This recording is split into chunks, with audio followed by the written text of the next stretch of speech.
Če si v težavah in ne veš, kaj storil bi. Če si v težavah in ne veš, kaj storil bi. Če si v težavah in ne veš, kaj storil bi. Pridi k meni, prijatelj moj. Tvoj prijatelj bom. Tvoj prijatelj bom. Če si v težavah in ne veš, kaj storil bi. Pridi k meni, prijatelj moj. Če si osamljen in nihče te nima rad.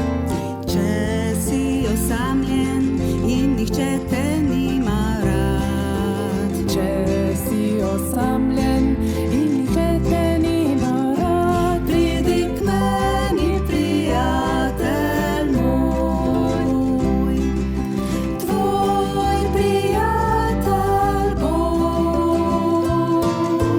Tvoj prijatelj bom.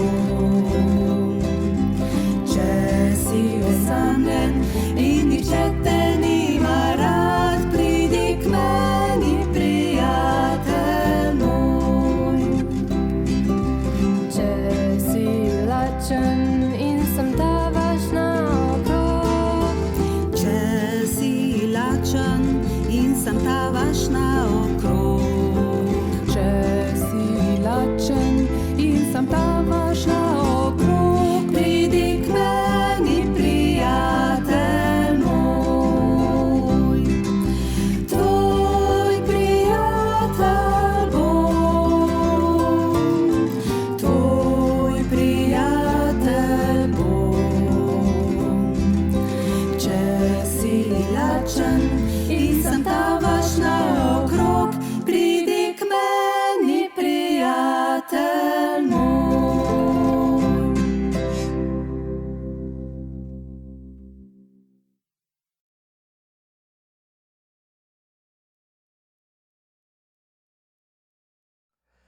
Toliko stvari se v naši družbi tako hitro spreminja. Ena od njih je zagotovo naraščajoče izražanje neprijaznosti v naših medsebojnih odnosih. Še posebej je to vidno v naši komunikaciji, predvsem tisti, ki se odvija na svetovnem spletu in na družbenih omrežjih. Bližajoče se volitve, globalna pandemija ali katerakoli druga kriza ta trend samo še poslabšujejo. Želim si, da bi lahko rekel, da smo kristjani pri tem izjema, pa nismo. Pravzaprav je veliko kristjanov postalo žrtev trenda vpij glasneje in izrazi katerokoli neinformirano mnenje, ki ti pade na misel. S svojimi besedami in tudi dejanji pa neprijaznost samo še podžigajo. Zapisi na družbenih omrežjih in komentarji pod objavljenimi novicami se berejo kot neskončno žebranje sumničenj, ki so gorivo za bes, ta pa je gonilna sila sovraštva in besednega nasilja. Videti je, da če nisi ogorčen in žaljiv, skratka neprijazen, skoraj da ne moreš imeti mnenja in ga izraziti. Kaj se torej dogaja in kako smo končali tukaj?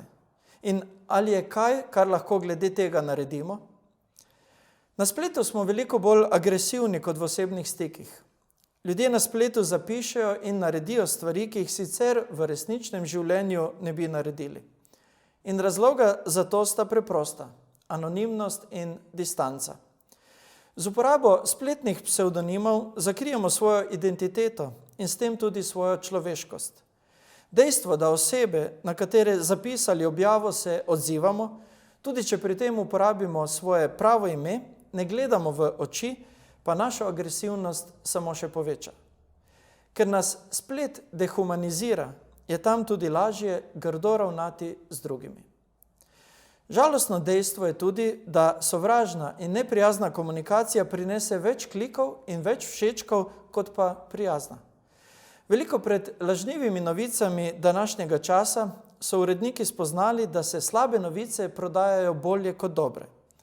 In družbena omrežja so kot steroid za to nagnjenost.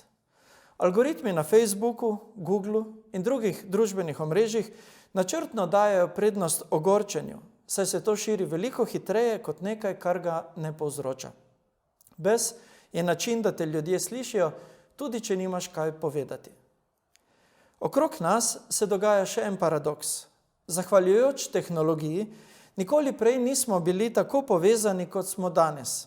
A prav tako se nikoli prej nismo počutili tako osamljene, kot se počutimo danes. Čeprav to ne drži vedno, pa se bodo nekateri ljudje zadovoljili s kakršnokoli pozornostjo, ki jo lahko dobijo. Ko se človek počuti prezrtega in nevrednega, mu nekaj klikov, všečkov ali komentarjev lahko da občutek, da je opažen, pomemben in slišan. Včasih se sprašujem, ali ljudje, ki na spletu puščajo za seboj besne tirade, niso le osamljeni in upajo, da jih bo zaradi tega nekdo opazil. In potem je tukaj še bombardiranje z novicami o množičnih streljanjih, nesrečah, naravnih katastrofah, nalezljivih boleznih in spopadih, v katerih umirajo nedolžni ljudje. Zasipajo nas z informacijami, ki jih stežka predelamo. Kaj šele, da bi glede njih lahko ukrepali. Zato zlahka postanemo cinični. Več kot vemo, bolj cinični postajamo. In bolj cinični, ko postajamo, bolj negativni in neprijazni so naši odzivi. Kaj torej lahko naredimo? Prihodnost je lahko temačna ali pa drugačna. Osebno se zavzemam za to, da bi bila drugačna, boljša. In pot do nje je v malo več uvidevnosti, topline, humanosti in sočutja v naših odnosih in v naši komunikaciji. Skratka, prijaznosti. Kaj ima o prijaznosti povedati Sveto pismo? Ni potrebno prelistati veliko strani te knjige, da bi ugotovili, da kar precej. Pogosto jo boste našli v starozaveznih pripovedih, kjer različni liki ali kličejo po prijaznosti drugih ali pa jo drugim ljudem nudijo. Našli jo bomo pri prerokih, ki govorijo o božji prijaznosti do ljudi in o njej brali v pesmih, ki jo slavijo. Eno takšnih besedil je Psalm 100 v 5. vrstici, kjer beremo naslednje besede. Ker dober je Gospod, vekomaj traja milost njegova in od roda do roda zvestoba njegova. Besedica, ki je v slovenski jezik prevedena z dober, v izvirniku pomeni prijazen. V Novi zavezi je prijaznost pogosto omenjena v različnih seznamih krščanskih čednosti. Apostol Pavel v svojem opisu sadu delovanja Svetega Duha oziroma značajskih lastnostih kristjana, prijaznost ali kot je prevedena blagost, uvršča v sredo seznama.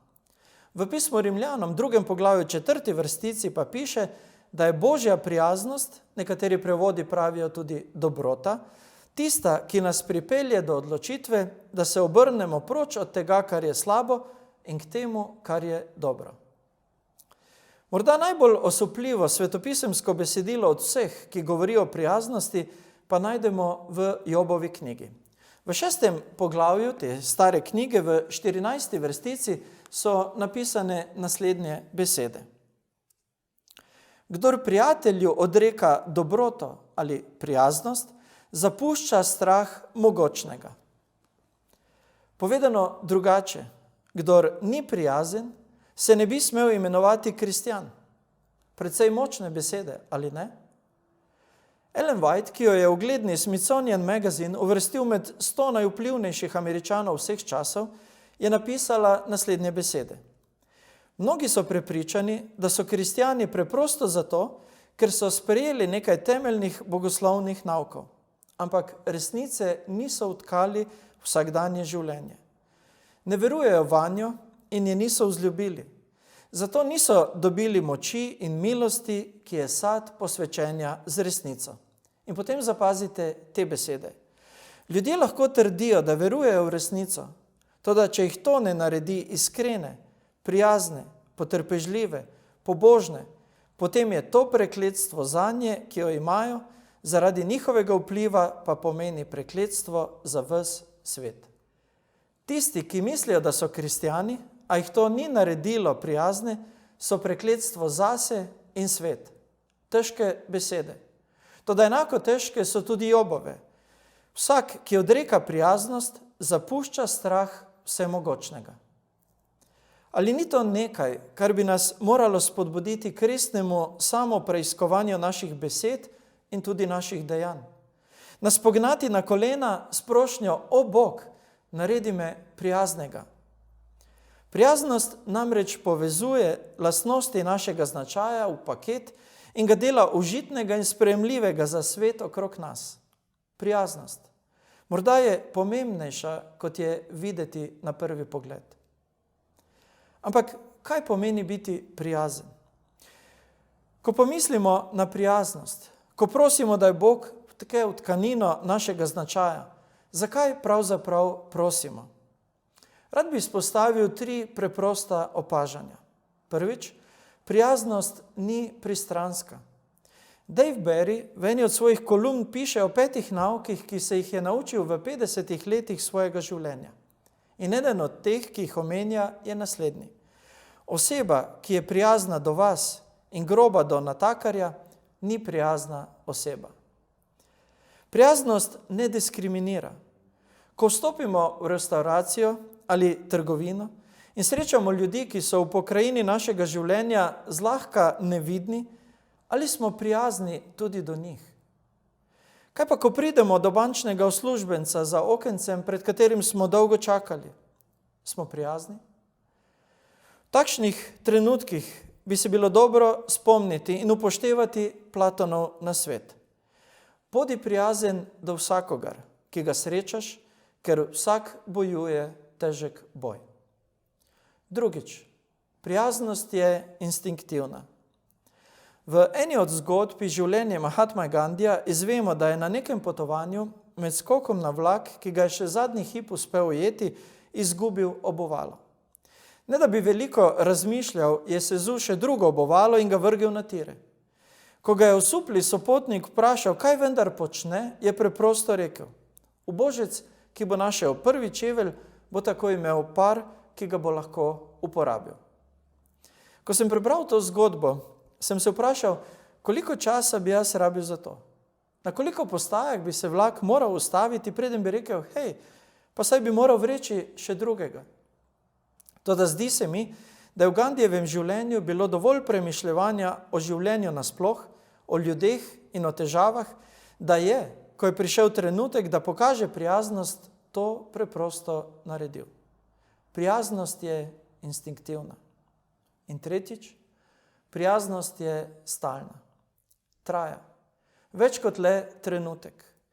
Večina nas premore prijaznost do ljudi, ki so zaradi kakšne življenjske tragedije, kot sta diagnoza težke bolezni ali smrt ljubljene osebe, trenutno v duševni ali telesni stiski.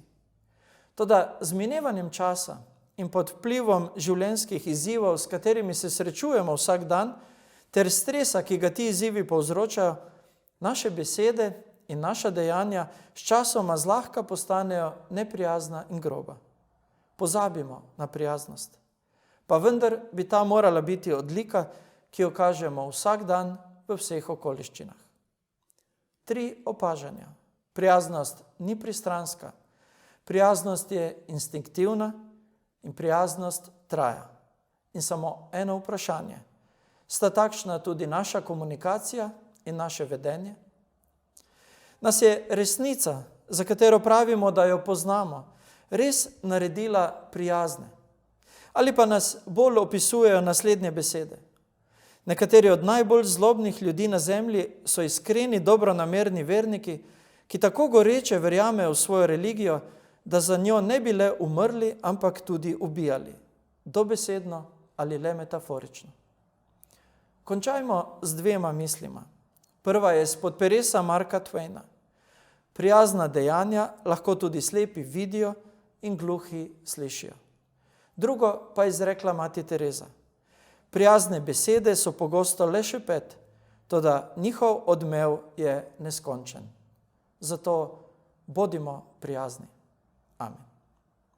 Molimo. Dragi naš nebeški Oče, Hvala ti, ker nas v svoji besedi usmerjaš na pomembnost prijaznosti. Na pomembnost tega, da lastnost, ki je vidna v tvojem značaju in v tvoji osebnosti, tudi mi pokažemo v svojih medsebojnih odnosih, v svoji komunikaciji, v svojem ravnanju z drugimi ljudmi. Zato, Gospod, prosimo te, da nas resnica, ki jo poznamo, resnica, ki je v tebi, dragi nas veličar Jezus Kristus, resnično naredi za bolj prijazne, za blagoslov sebi in svetu, v katerem živimo. Naj bo naše življenje v čast tvojemu imenu in v korist in blagoslov vsem, s katerimi prihajamo v stik. Amen.